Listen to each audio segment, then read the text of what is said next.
This tape was just inserted. It was not my intention to follow the course of that helicopter, but each time a plane, and just a moment before that, 2 Israel planes flew past. The previous tape shows the size, shape, height of this mountain.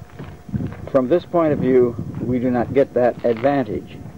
But I just wanted to put in another tape that doesn't involve the lectures that are on the previous tape, just so you could get an overview from the top of Masada.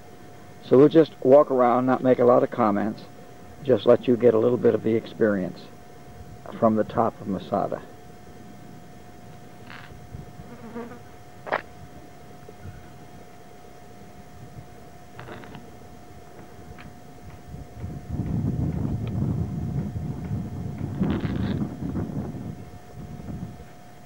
Now this overview in no way shows the various structures that are around the perimeter of it.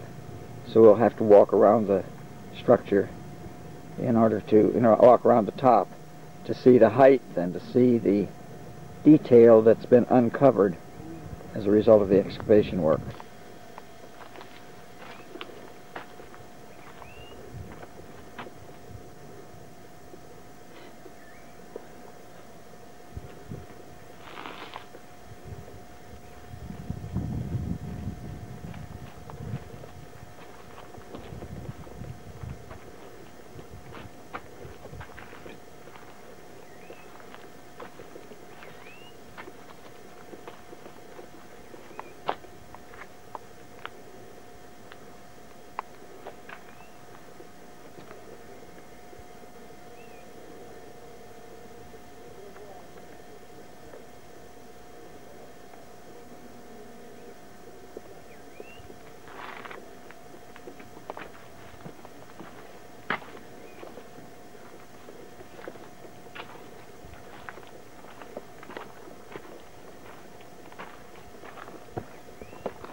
The Dead Sea and the land of Moab.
Israeli planes have flown over about 5 times since we've been on top of the hill. And we know that they're going places.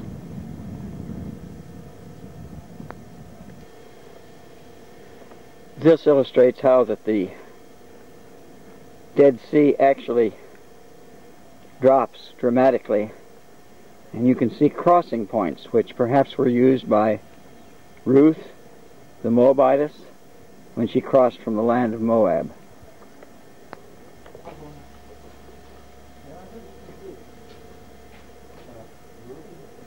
Looking to the southern end of the Dead Sea.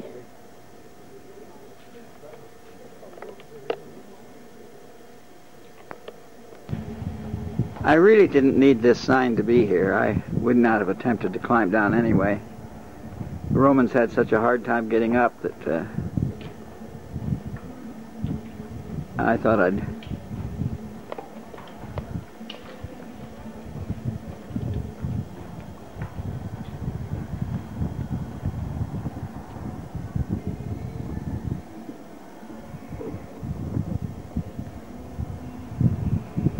I'll take the cable route.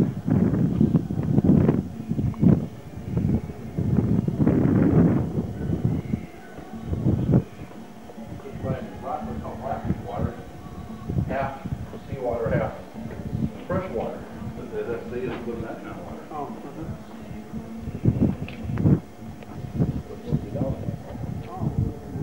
And this is the remains of one of the Roman camps, 6 of which surrounded Masada. Took them a long time. I'll have to get the detail on the number of years that it took to conquer Masada.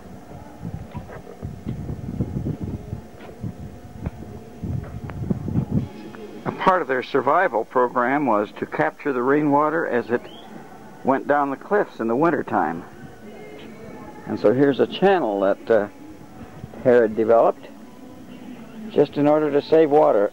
About 3 different ways that he captured water to survive and save it during the times of siege and need.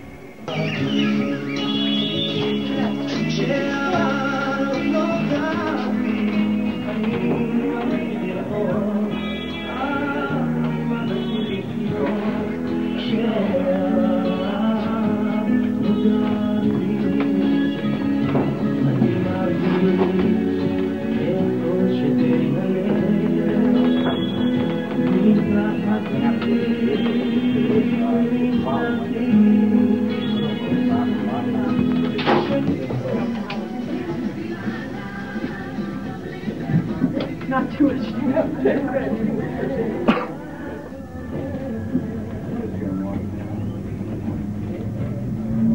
How far would you go? Did they give an indication? For the cable car, that's the pressure.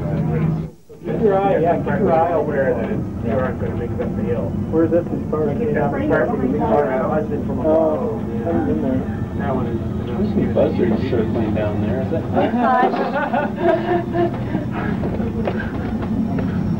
I'm not even fazed by your comment. okay? I'll try that. Is he the only one? Oh no, there's a single one. There's several people. That could be him taking a picture. I told him he had to look out for it. I told him first. Unfortunate.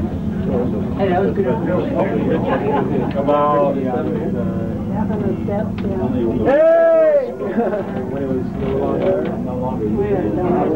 Not only that, you ready for some more? Okay. And we submitted, well, Richard said agricultures. I think that's him. They have what we call scribes. Scribes. And they have the ability to remember the content of what's written.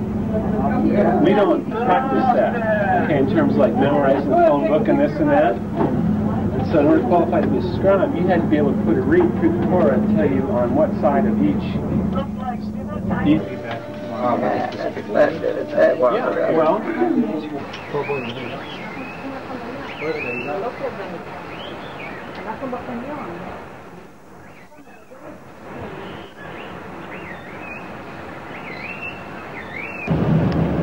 Now the acacia tree, the wood from the acacia tree was the wood that was used to build the ark. It was used to Ark build of the the Covenant. Ark of the Covenant. This is why it's an important tree for us to remember, to notice, to note. You can see it would have taken a lot of acacia trees to build a large box. But it's all the ancient Israelites had to work with, really. It's nice to have a vineyard around once in a while. I mean, a spring. Yeah,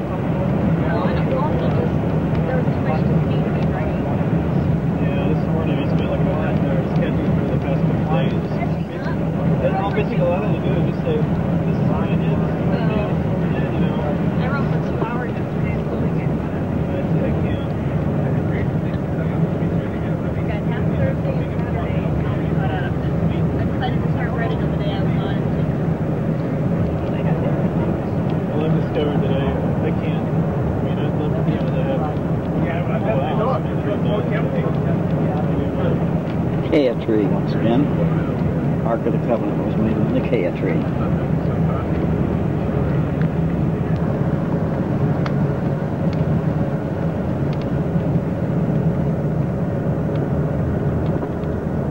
Suddenly, a spring. Okay, folks, here we are.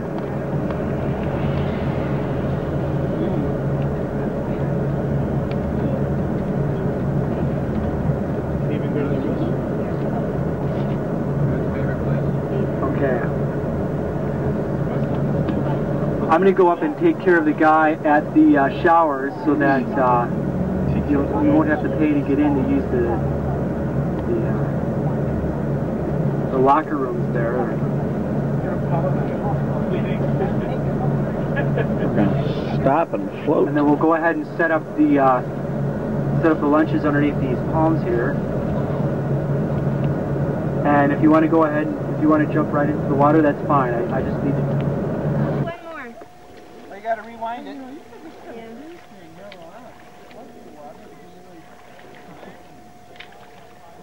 Okay.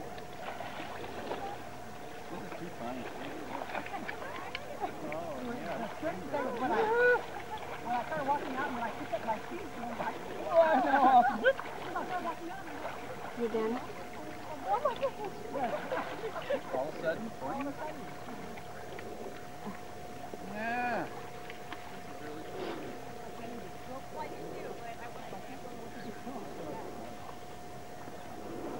My husband did not come down even to take a picture. So how is it? It's fun. Check it out.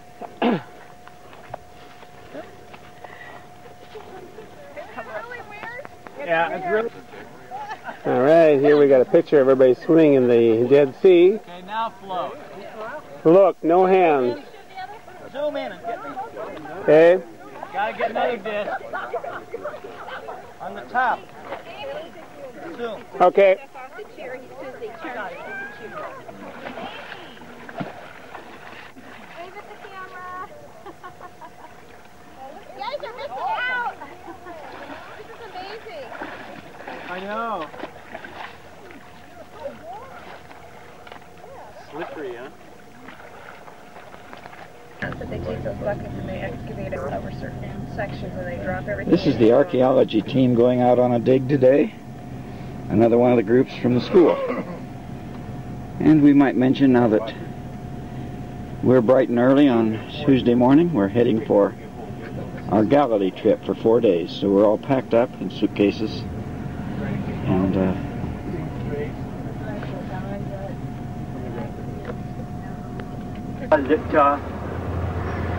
May Nephtoah, the waters of Nephtoah, which we read of, I believe, in the book of Joshua.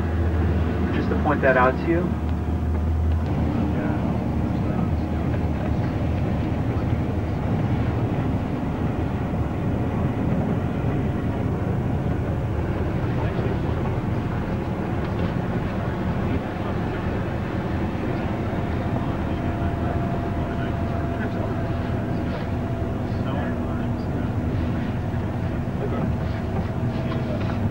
we're on our way to Bethlehem. We're on our way to Galilee. Going down into the Shephelah from the new city of Jerusalem at this point. Kiryat Jearim, the home in the Old Testament of the Ark of the Covenant. This was the Emmaus of antiquity, but not the Emmaus of the Gospels. If you look out to your left, way off in the distance, do you see? How am I going to point this out? Do you see a hill that's partially covered in shadows? There are 3 trees on it. Okay, that is the archaeological site of Gezer, the Old Testament city of Gezer. Gezer is a city that we know of because it's mentioned several times in the Old Testament, but most notably when Pharaoh ascends to the throne of his father when Solomon, jumping ahead of myself, Solomon ascends to the throne of his father, David, the Pharaoh of Egypt gives him his daughter in marriage. And once they are married and his daughter is living in Jerusalem, Pharaoh conquers Gezer, burns it with fire, kills all the Canaanite inhabitants, and gives it to Solomon. Actually, he gives it to his daughter as a wedding present. That's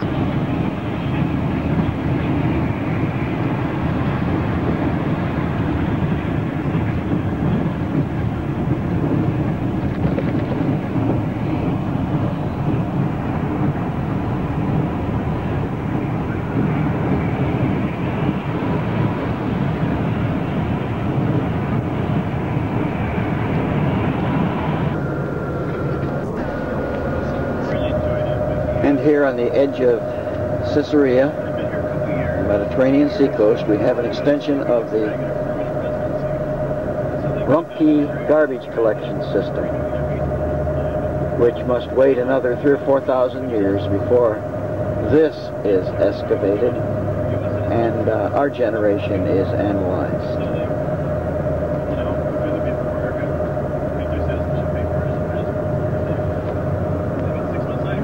Renault Kangaroo.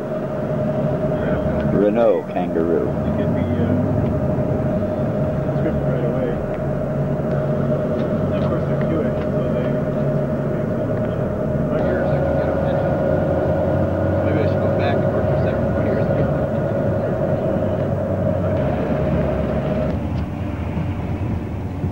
Along the highway here, we will drive through modern Tel Aviv. Tel Aviv does not have biblical heritage behind it. It is a completely modern city developed by Zionists during the late 19th century, New Testament early 20th Jaffa century. over in this direction.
Washed down from the hill country, it would Plain be of trapped Sharon. by these sand dunes, by these petrified sand dunes, creating a very fertile area in the plain, but also a very marshy area.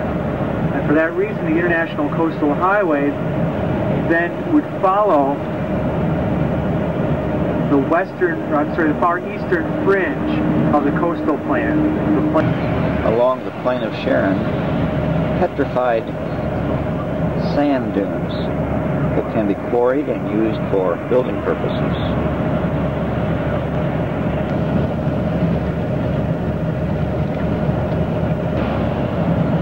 Note the solar panels and the hot water tanks on the surface of, on the tops of so many of the roofs.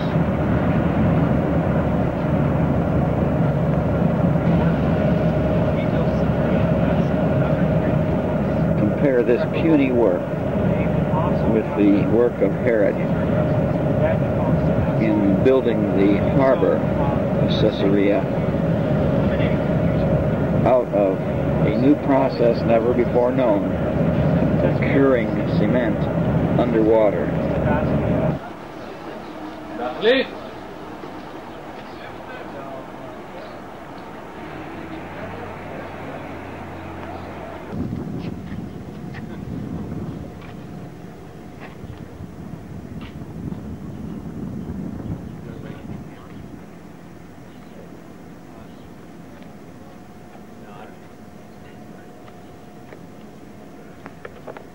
I'm confused. Is this men or women?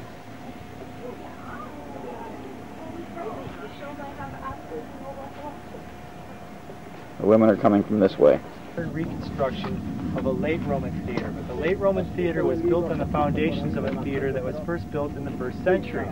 Okay, so this is the location of one of the amphitheaters. It was built by Herod the Great. Now, when the archaeologists were excavating this amphitheater, they found a stone that was in secondary use. You know what I mean when I use the term secondary use? Recycled.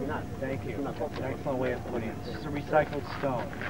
On this stone, they found an inscription. Please move your hand.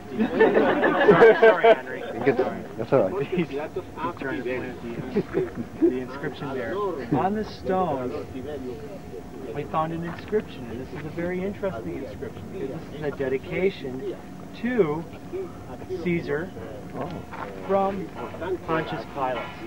So we have here an early source that mentions Pontius Pilate. This is an inscription left behind by Pontius Pilate, who was ruler over Judea at the time. And we're all familiar with Pontius Pilate. If you turn to page 204 in your blue books, we have in the lower left, lower right-hand corner that inscription. That's not the original. This is. Thanks for bringing that up. This is not the original inscription. This is a recreation of the inscription that was found here. The original inscription is at the Israel Museum. Now, is this the one they found in like 1967 or something? That was sort of the one that they had in proof of Pontius Pilate. Correct. They found They found it in modern excavations here since 1948. So this is really one of the few pieces that we have that prove that there was a Pontius Pilate. But it's also very people of Caesar Tiberium, Pontius Pilate, prefect of Judea. Now, Caesar Tiberius was not a Caesar who allowed veneration in his own in Italy, in Rome. He didn't allow there to be built temples in his honor while he was living, and in fact, he tried to discourage this. And so here, in this part of the world, we actually have a dedication to a Caesar who never really wanted this. And this is one of the few cases in the Roman history that we have a prefect dedicating a temple to a Caesar while that Caesar is still alive. That shows you the type of person that Pontius Pilate was. He was constantly trying to appease Caesar. He was a man of Caesar. He was somebody that didn't really care for his own subjects. In fact, he even wanted to set up statues in the likeness of Caesar in Jerusalem, and this was something that was just it went completely against the grain of his Jewish subjects, because these were statues, these were graven images, these were idols. Fortunately, he was not able to do this.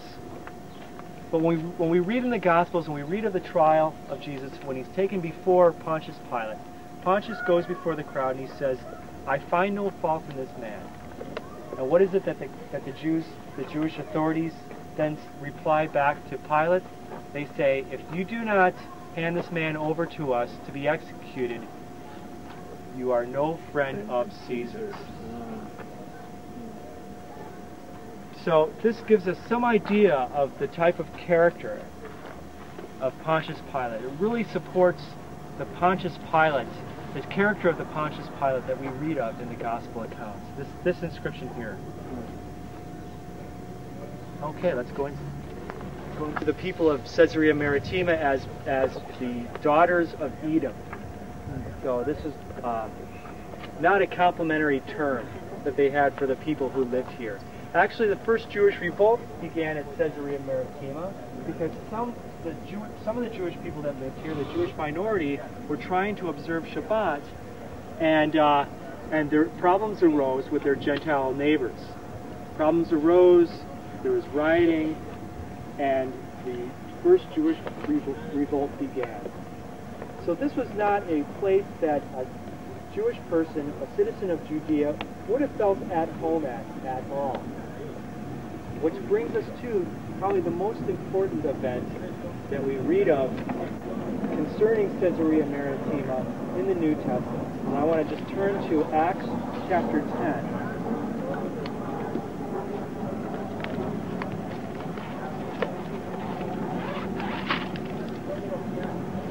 Now there was a man at Caesarea named Cornelius, a centurion of what was called the Italian Brigade, a devout man and one who feared God with all his household, gave many alms to the Jewish people, and prayed to God continually. Now about the 9th hour of the day, he clearly saw in a vision an angel of God who had just come in and said to him, "Cornelius." And fixing his gaze on him and being much alarmed, he said, "What is it? What God has cleansed, no longer considered unholy." This happened 3 times, and immediately the object was taken up into the sky.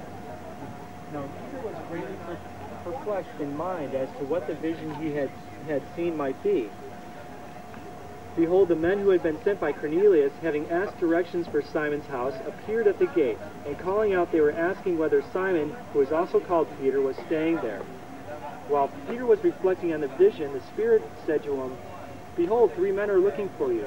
But get up, go downstairs, and accompany them without misgivings, for I have sent them myself." Peter went down to the men and said, "Behold, I am the one you are looking for.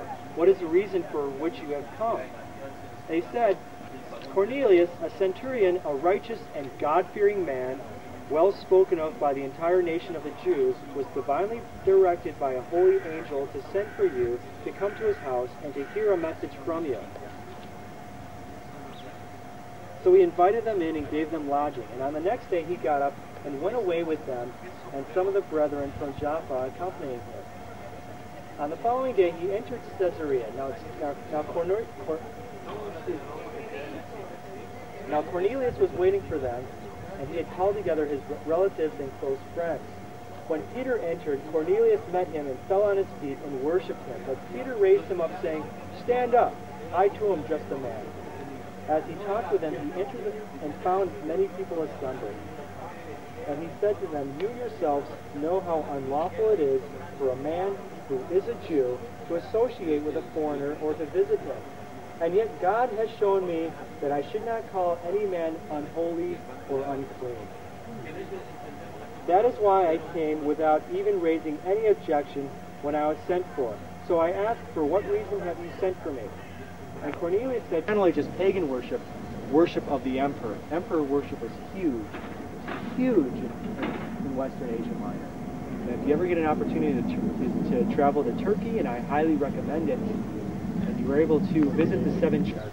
Our teacher Matt is going to a specific place in the middle of the amphitheater where the voice should carry according to the design of this amphitheater. So we're testing the sound right now. Testing. 1, 2, 3. Testing. No. Barely. Barely. No, you failed. Come on over by the ladder. Yeah, because when you walked up the stairs, it was loud. How about actually Try it right there. Keep talking. Testing. Yeah, much better. That's He's just talking naturally.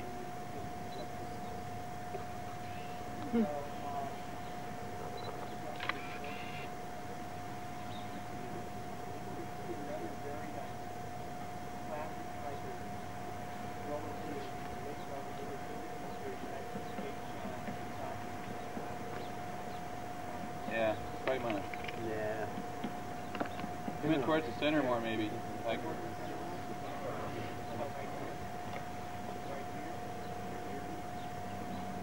No. You're fired. Bring on the lion. Bring on the lions. They did occasionally have gladiatorial games. It's better right there. For at least that happened. So we just had that here because we had simply the village home just to the north of us, which was got a perfect venue for gladiatorial. Can you hear me all right now? Yeah. Can hear well right now. Just talking in a normal voice. Walking on the steps reading. Now, Matt, I assume that part of that floor is original and over there, and the rest is reconstructed?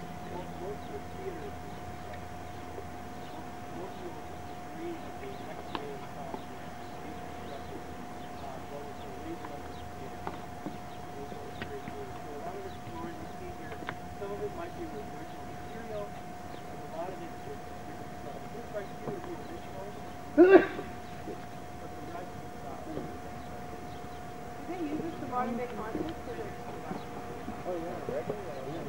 be neat. Not having cell lines. I do not have any monitors. I do not have any support. I'm speaking normally, and yet I'm getting the sound coming back. It is, as you say,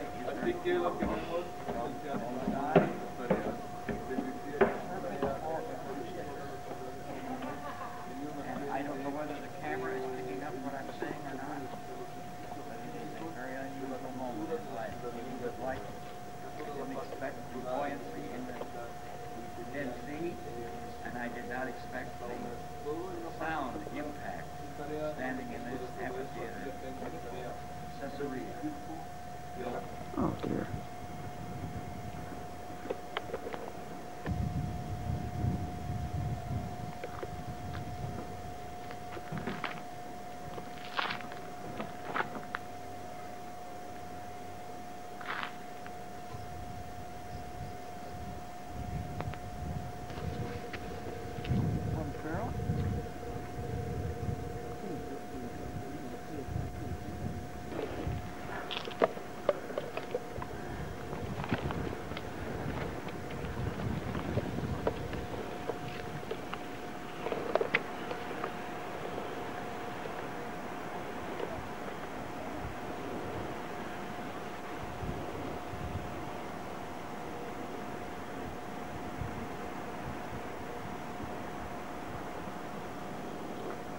Caesarea. Herod's Amphitheater. Archaeology work going on.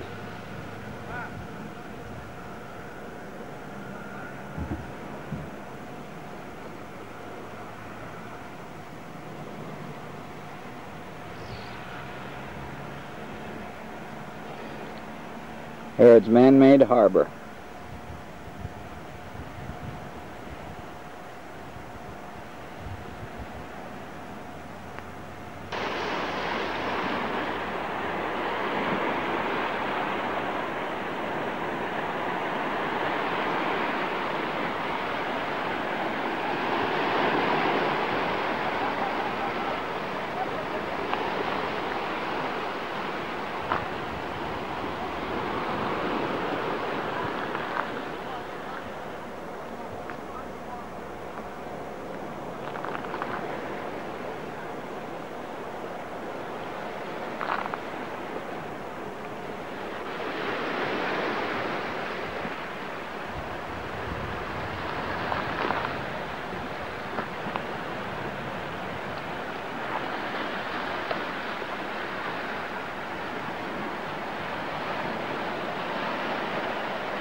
Can you envision the chariot horses, the chariot races? Ben-Hur, here we come. And they're turning the corner. They're in the last corner turn.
Was where the mosque tower is, and it's been silted in, so now it's no longer a harbor.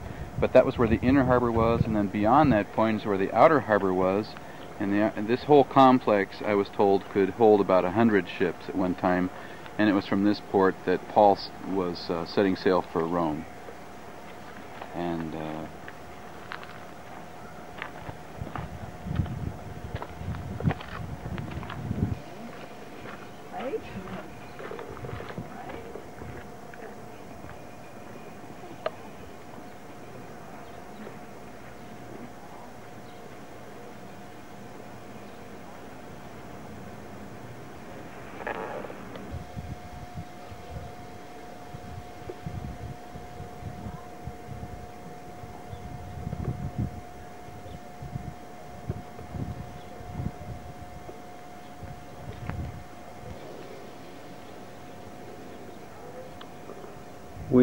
we are in Caesarea, Herod's Caesarea, not Caesarea Philippi, which is just a little bit to the north.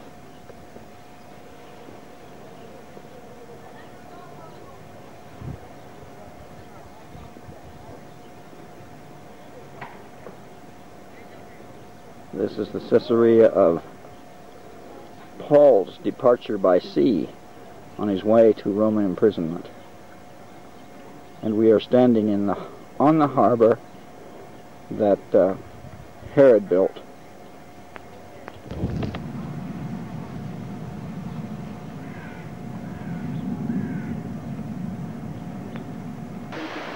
A couple hundred ships could tie up here at the Caesarea harbor built by Herod.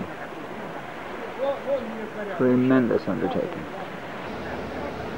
We're now approximately 2 miles from Caesarea and the harbor which Herod built, and we're just looking for a nice place to stop for lunch. And you've heard of the aqueducts. This inspired McDonald's restaurant chain.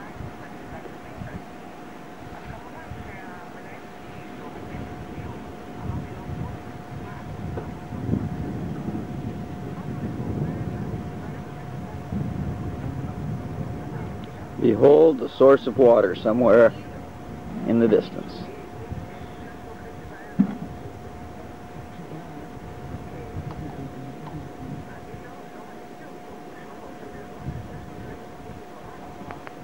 Unfortunate to find on the aqueduct the channel in which the water runs. They just find all kinds of change.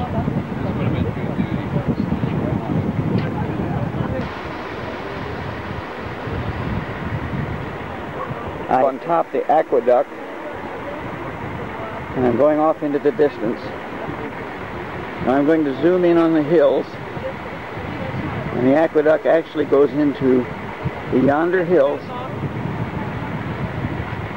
and unbelievably travels all the way up to Mount Carmel, which is one of the places that we'll be stopping at shortly.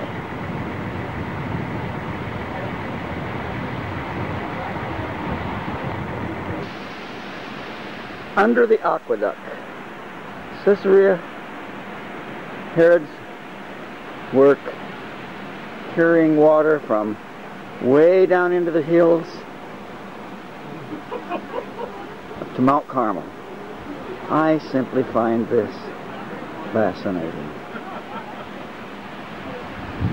And all the way across to the harbor which he built, connecting himself to Italy.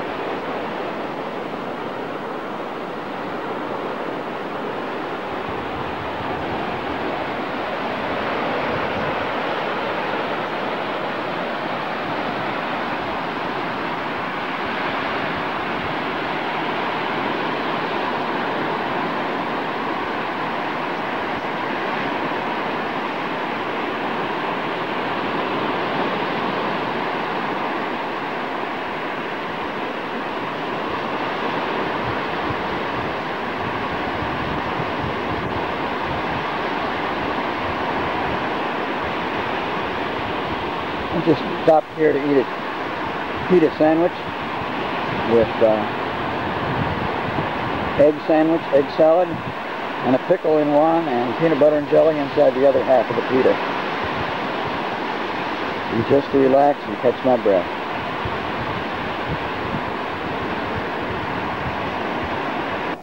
View from Mount Carmel. We're here with Elijah and the prophets of Baal. Prophets of Baal and Asherah. Now the setting for this competition was Israel had suffered under a drought, a terrible 3-year drought.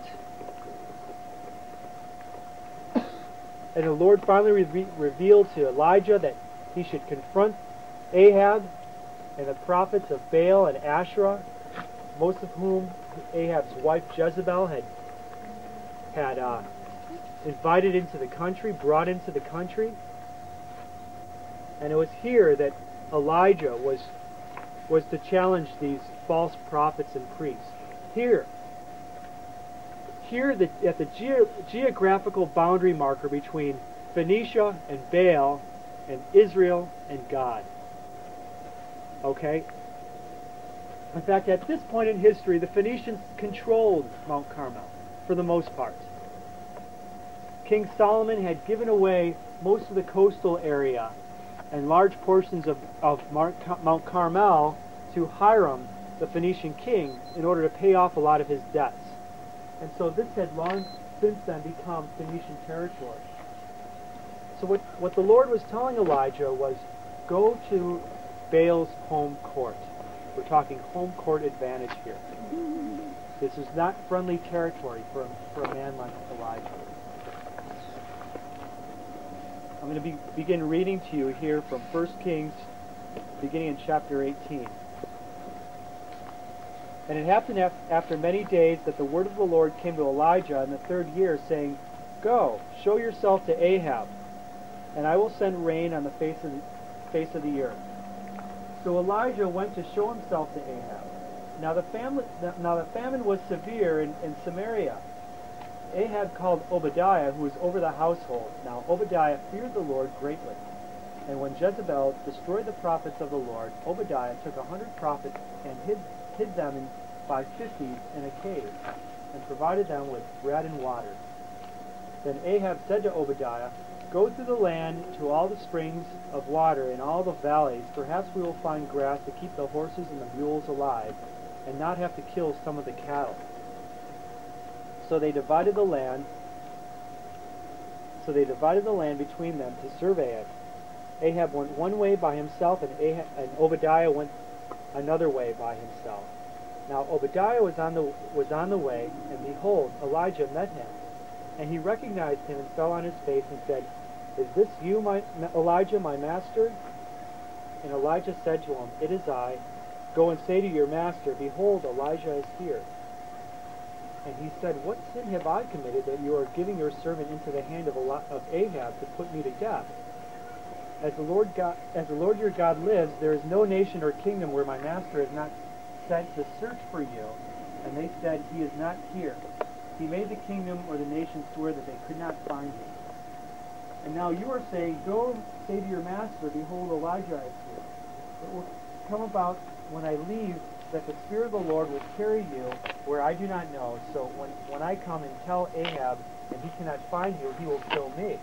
So I, your servant, have feared the Lord from my youth. Has it not been told to my master what I did when Jezebel killed the prophets of the Lord, and I hid 100 prophets of the Lord by 50s in a cave and provided them with bread and water? And now you are saying, "Go say to your master, Behold, Elijah is here." He will then kill me. And Elijah said, "As the Lord of hosts lives, before whom I stand, I will surely show myself to him today." So Obadiah went to meet Ahab and told him, and Ahab went to meet Elijah. When Ahab saw Elijah, Ahab said to him, "Is this you, troubler of Israel?" And he said, "I have not troubled Israel, but you and your father's house have, because you have forsaken the commandment of the Lord and have followed the Baals. And you have sent and gathered to me all Israel at Mount Carmel, together with 450 prophets of Baal and 400 prophets of Asherah, all who eat at Jezebel's table." So Ahab sent a message among all the sons of Israel and brought the prophets together at Mount Carmel. Elijah came near to all the people and said, "How long will you hesitate between two opinions? If the Lord is God, follow him. But if Baal, follow him." But the people did not answer him a word. Then Elijah said to the people, I alone am left a prophet of the Lord, but Baal's prophets are 450 men. Now let them give us 2 oxen, and let them choose 1 ox for themselves, and cut it up, and place it on the wood, but put no fire under it. And I will prepare the other ox, and lay it under the wood, and I will put a fire under it. And I will not put a fire under it. Then you will call on the name of your God, and I will call on the name of the Lord, and the God who answers by fire, he is God. And all the people said, that is a good idea. So Elijah said to the prophets of Baal, choose 1 ox for yourself, and prepare it first, for you are many, and call on the name of your God, but put no fire under it. Then they took the ox which was given to them, and they prepared it, and called on the name of Baal from morning until noon, saying, O Baal, answer us. But there was no voice, and no one answered. And they leaped about the altar which they made. And it came about at noon that Elijah mocked them and said, Call out with a loud voice, for he is a god. Either he is occupied, or gone aside, or is on a journey, or perhaps he's even asleep and needs to be awakened. So they cried with a loud voice, and cut themselves according to their custom, with swords and lances, until the blood gushed out of them. When midday was past, they raved until the time of the offering of the evening sacrifice, but there was no voice and no answer, and no one paid any attention. Then Elijah said to all the people, Come near to me. So all the people came near to him, and he repaired the altar of Yahweh which had been torn down. Elijah took 12 stones according to the number of the tribes of the sons of Jacob, to whom the word of the Lord had come, saying, Israel shall be your name.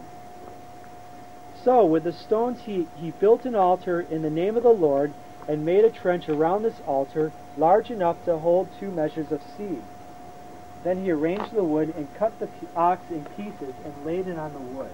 And he said, Fill 4 pitchers with water and pour it on the burnt offering on the wood. And he said, Do it a second time. And they did it a second time. And he said, Do it a third time. And he did it a third time. The water flowed around the altar, and he also filled the trench with water. At the time of the offering of the evening sacrifice, Elijah came near and said, O Lord, the God of Abraham, Isaac, and Israel, today let it be known that you are the God in Israel, and that I am your servant, and I have done all these things at your word. Answer me, O Lord, answer me, that this people may know that you, O God, are Lord, and that you have turned their hearts back again. Then fire of the Lord fell and consumed the burnt offering, and the wood and the stones and the dust, and licked up the water that was in the trench. When all the people saw it, they fell on their faces, and they said, The Lord, He is God. The Lord, He is God. Then Elijah said to them, Seize the prophets of Baal. Do not let one of them escape. So they seized them, and Elijah brought them down to the brook Kishon and slew them there. Now Elijah said to Ahab, Go up, eat and drink, for there is the sound of the roar of a heavy shower. So Ahab went up to eat and drink. But Elijah went up to the top of Carmel, and crouched down on the earth, and put his face between his knees. And he said to his servants, Go up now, look at the sea. And so he went up and looked and said, There is nothing. And he said again, Go back. He said, Go back 7 times. And it came about the 7th time that he said, Behold, a cloud as small as a man's hand was coming from the sea. And he said, Go up and say to Ahab, Prepare to yourself a chariot, and go down, so that the heavy shower does not stop you. In a little while the sky grew black with clouds and wind, and there was a heavy shower, and Ahab rode and went to Jezreel. Then the hand of the Lord was on Elijah, and he girded up his loins, and outran Ahab to Jezreel.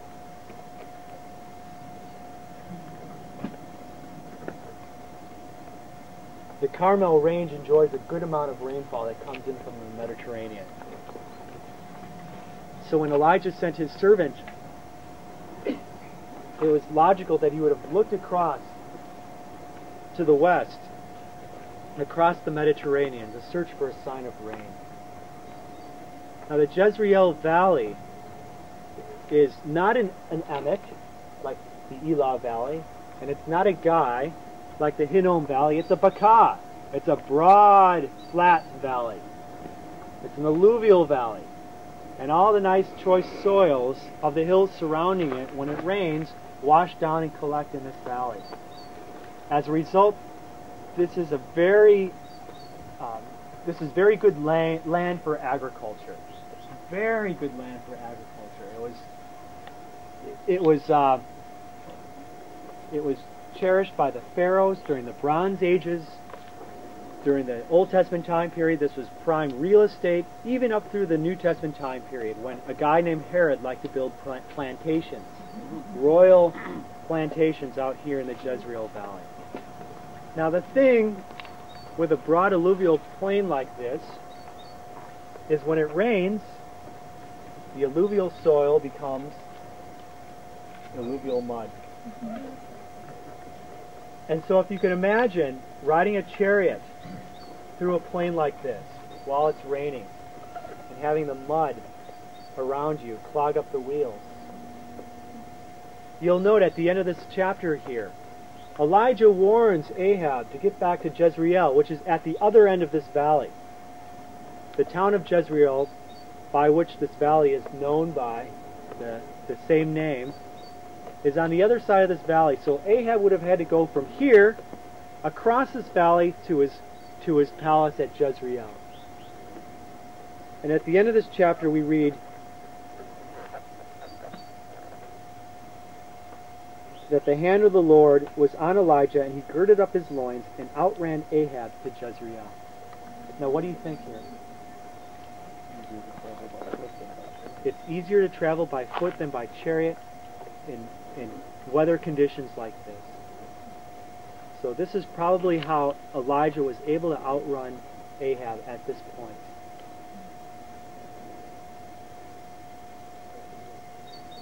Any other any questions? The city that's directly across the plain is Nazareth. We're looking at Nazareth. That's one right down here with you. Is that Nazareth? On the hillside. On the hillside. Way up off there. in the distance. Oh, up there. Okay. Yeah.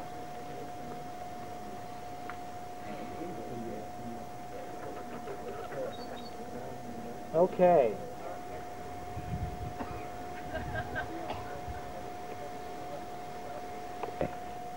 Now, It starts at the plain of Phoenicia.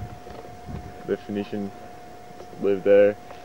And then the first ridge you come across is the Nazareth Ridge. And behind that, the tall mountain is Mount Tabor. And then you run into Mount Moreh. The valley that's to the right of Mount Moreh is the Anna Road Valley, which leads to the Rift Valley. And then the mountain all the way on the right, before the trees right next to us, is Mount Gilboa. What?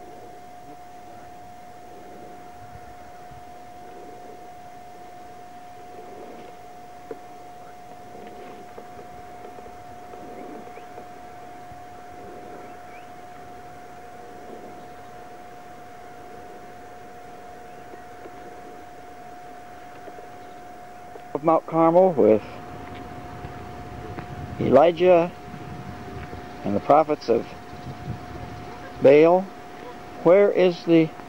Oh.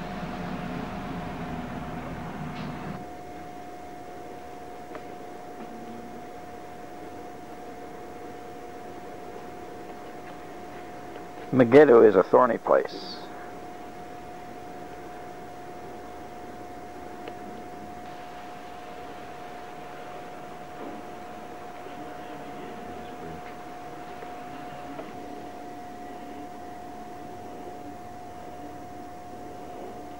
Just in a little portico at the entry of Megiddo.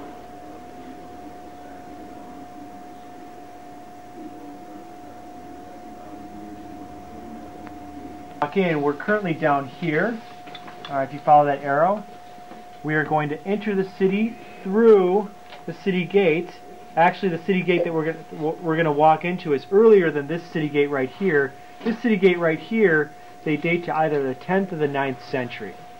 It's currently under debate, archaeological debate. But we're actually going to walk into the city through the Bronze Age gate, which is seen right here. So this is how we'll enter the city of Megiddo. We will walk past this gate complex right here, which is a famous gate complex in biblical archaeology because it's known as the six-chambered Solomonic gate. Now, whether this gate was Solomonic or not, we don't know. But when it was initially discovered back in the 1960s, it was one of only 3 Solomonic gates that were, or 3 six-chambered gates that were known in this country. The other ones were found at Hatzor and Gezer, which we passed by this morning. Now, the Israeli archaeologist who excavated here as well as at Hatzor was a guy by the name of Yigael Yadin, whom we talked of a little bit yesterday because he was the principal excavator at Masada. Yigael Yadin pulled a verse out of 1 Kings chapter 9, I believe, where it says that Solomon built up Hatzor, Megiddo, and Gezer. And so he wanted to point at the evidence of these unique six-chambered gates and say that this reflects the building projects of Solomon. Now, from a geographical standpoint, that verse makes a lot of sense because what Solomon is doing is he is fortifying his trade routes. Hatzor guards all the passage into the country from the north. Now, we're not going to go to Hatzor on this trip. We've already discussed here the importance of Megiddo, commanding all passage through the Jezreel Valley. And this morning you got to see the position of Gezer as we drove down the Ayalon Valley. And so you can see how these were key crucial places for controlling transport and trade that came through Israel during the time of King Solomon. Now, however, there are problems with pointing at this type of gate, the six-chamber gate, as specifically Solomonic. For one thing, we've already seen a six-chamber gate on this trip at Lachish. That gate is much later than this gate right here, built that they try and date to the 10th century. For another reason, we're beginning to find six-chamber gates at other places all throughout this land, including at least one six-chamber gate that I know of in Philistia, in the Philistine city of Ashdod. So the point is, we can't necessarily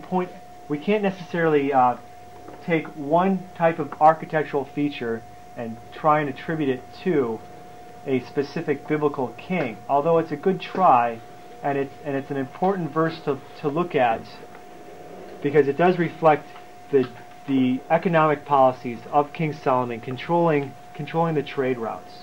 Now, we are going to walk past these structures right here. Another feature of, let's see if I can get the light working. Where is it? No. Oh, that light. No, I don't want those. Anyhow, no, not working there. Okay, these structures right here we're going to walk past. Now, this site was initially excavated by the University of Chicago, and the excavators discovered these three-part buildings, what we call tripartite public buildings, and they deduced that they were stables. Because, for one thing, there's a large courtyard out in front here. And since then, people have taken the verse out of 1 Kings that speaks of Solomon building chariot cities to hold his chariot brigades, and they've pointed at Megiddo as being one of those chariot cities. And they use these structures right here as evidence. However, we are not certain that these are in fact stables. It's a highly controversial issue in biblical archaeology. Furthermore, the biblical text that speaks of Solomon's chariot cities never once gives us a specific place name to go with that reference. So I myself am a little skeptical about these being chariot stables or stables for chariot horses, although I see that the verdict is still out. But among other things, you have the governor's palace here right next to it. So I don't know. A good wind blows across the city, and the governor's got some Egyptian trade officials over for dinner. It's not going to be a nice situation. But who knows? I mean, the ancients had different needs than we do today. Different concerns that might not have necessarily bothered them. Now, the reason we're going to have to rush out the door here is we need to get to this water tunnel right here that we will be walking down into, but they close it at 3:40. So we need to try and get there. We're going in though, it's below it.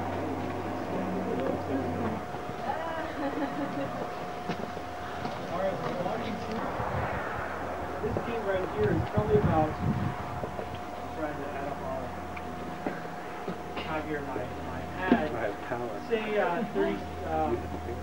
over 3,600 years ago. 3,600 years ago.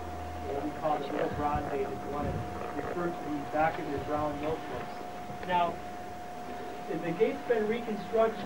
If you notice the timber here, everything above that timber, the timber and above is all modern reconstruction, for the most part using ancient materials.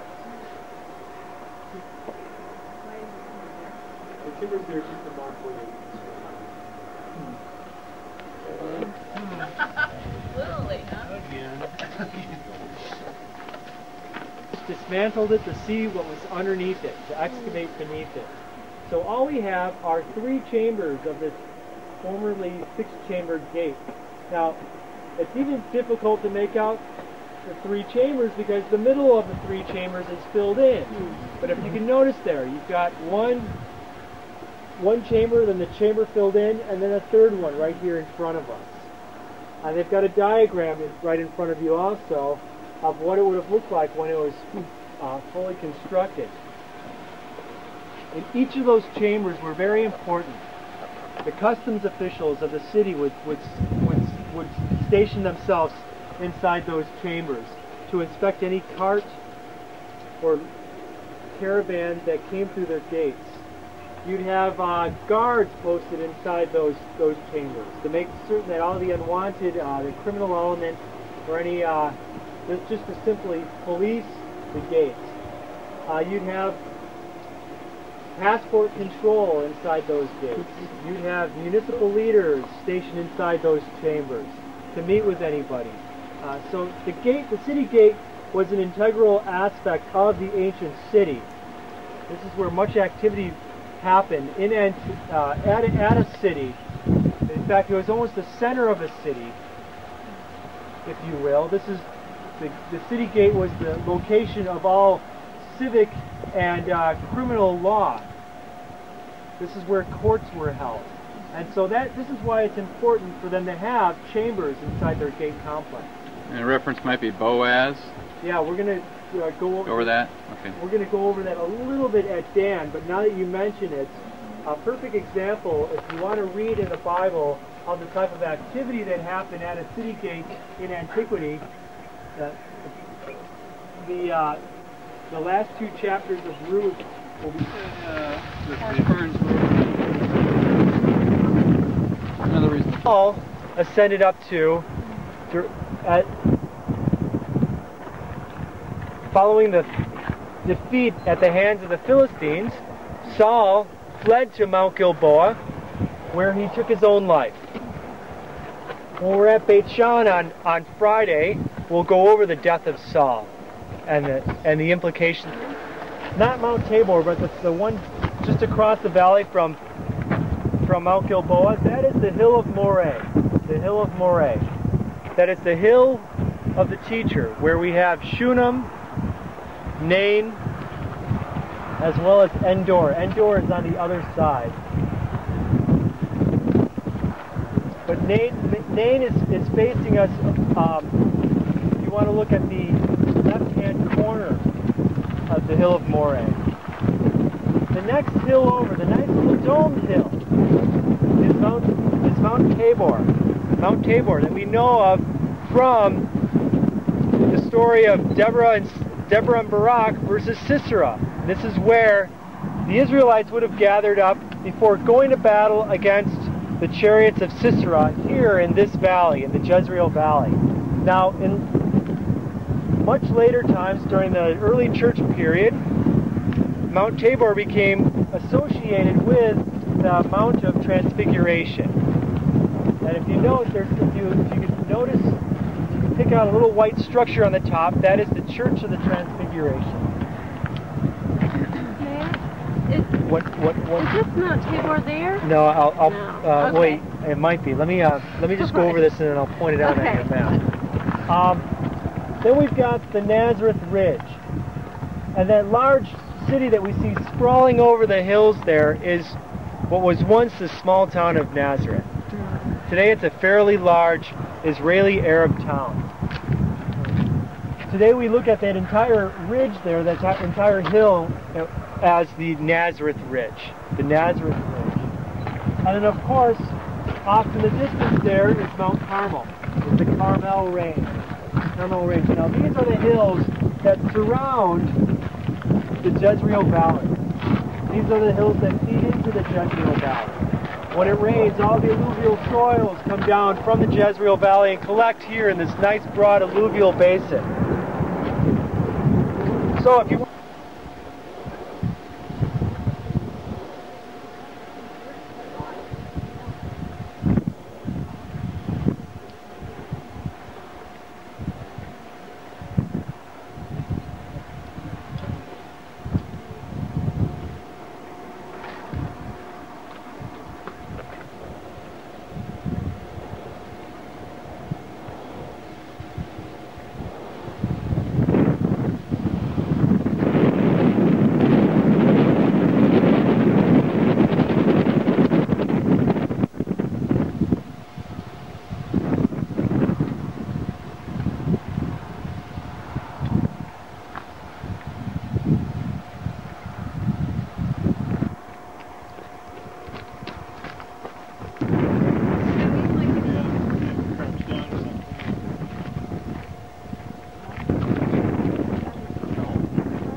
The gate behind us.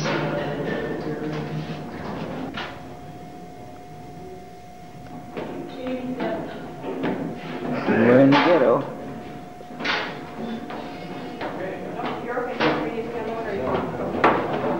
I have finite memory. So they locked the gate behind us? Yep. Just like they closed up this entrance to the spring. Who then drives a tent peg through his head while he's sleeping. Mount Tabor. She induces him to sleep by giving him warm milk. Milk, when it's heated up, becomes a soporific. It induces you to go to sleep. It helps you, it aids you in falling asleep. And then she takes a tent peg, because remember the Kenites were a nomadic people, and she drives it through his skull. Not a pleasant ending for Sisera. But having been here to the Jezreel Valley, you can see why a good chariot force could command this valley in antiquity. You can also understand why, especially looking out of the bus here, looking at all this nice alluvial soils around us, why during a huge rainstorm, that chariot force would be useless against a group of mobile foot soldiers. And so this is another example of how geography helps us understand the text of the Old Testament, the text of the Bible.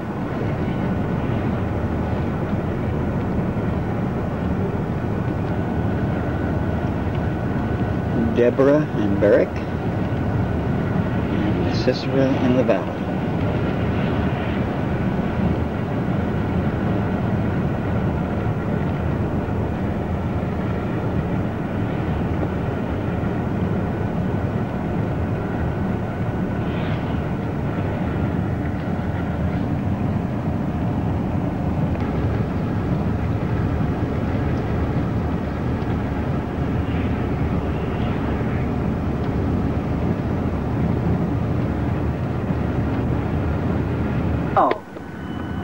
The Turkish Empire, the Turks, the Ottoman Turks who ruled it.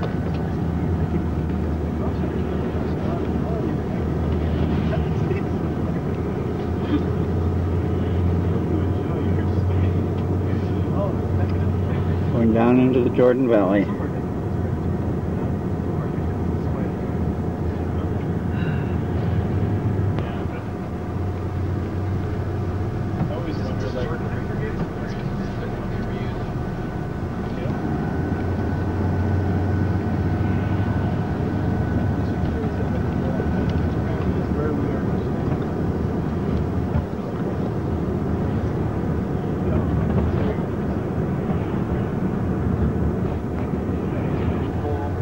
There is the Sea of Galilee.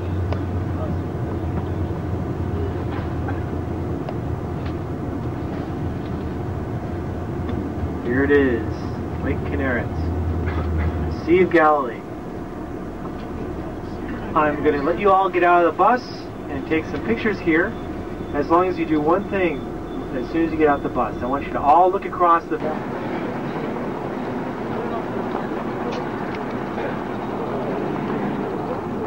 We are making a left turn, purposely teasing and tantalizing, working our way into the Jordan Valley. Working our way closer and closer to the Sea of Galilee. Earlier I was using up the last.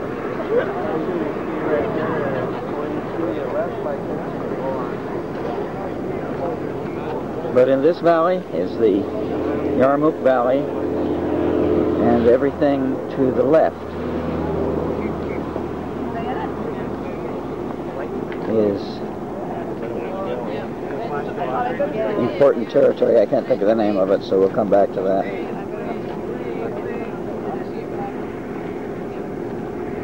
The southern end of Sea of Galilee. I'm happy to share this moment with you. I leave each one to reflect upon their own memories of gospel scripture.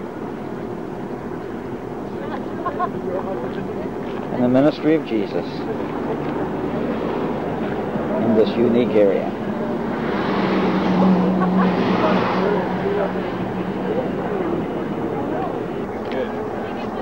Back to the description of this area.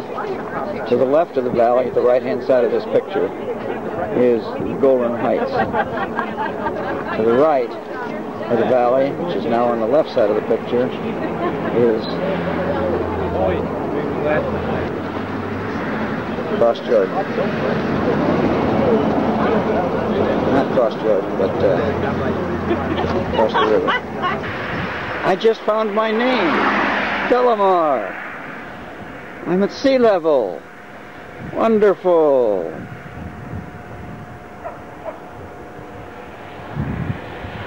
Today, outlets from the Lake Kinneret, or Sea of Galilee.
Tiberias.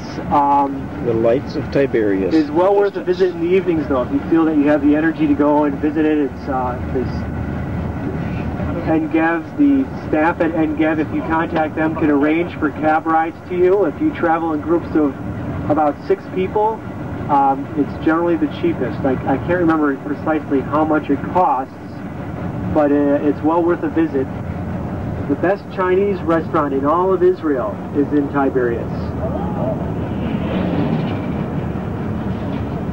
Okay, here we are. Here we are.